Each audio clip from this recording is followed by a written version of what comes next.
Hi guys, আসসালামু আলাইকুম সবাইকে। আজকে আশুরা উপলক্ষে আমাদের ঘরে করা হয়েছে এলাহি আয়োজন। প্রতি বছর এই দিনটা আসলে আমার আম্মু অনেক ধরনের রান্না করে। আশুরার দিনে 3টা ফাতিয়া থাকে, সেগুলো হচ্ছে তিরচলি, সত্যদানা খিচুড়ি আর হচ্ছে দুরুস্কুরা। সেগুলোর পাশাপাশি আমার আম্মু আজকে অনেক কিছু আয়োজন করলো। তো এখন আমরা আমার আম্মুর বানানো খাবারগুলো গরম করে খাওয়ার জন্য পরিবেশন করছি আর কি।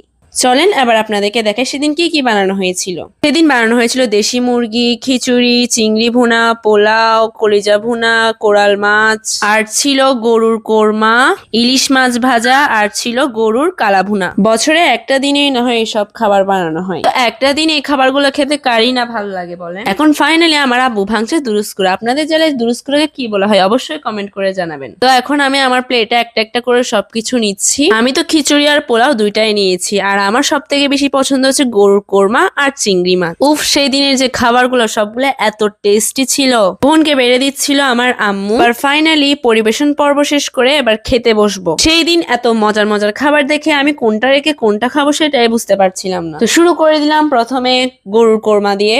গরুর কোরমাটা এত সফট হয়েছিল, একদম চাবানোরও প্রয়োজন ছিল না, একদম মুখে মিশে যাচ্ছে। তারপর খেলাম ফাতিয়ার জুস দিয়ে।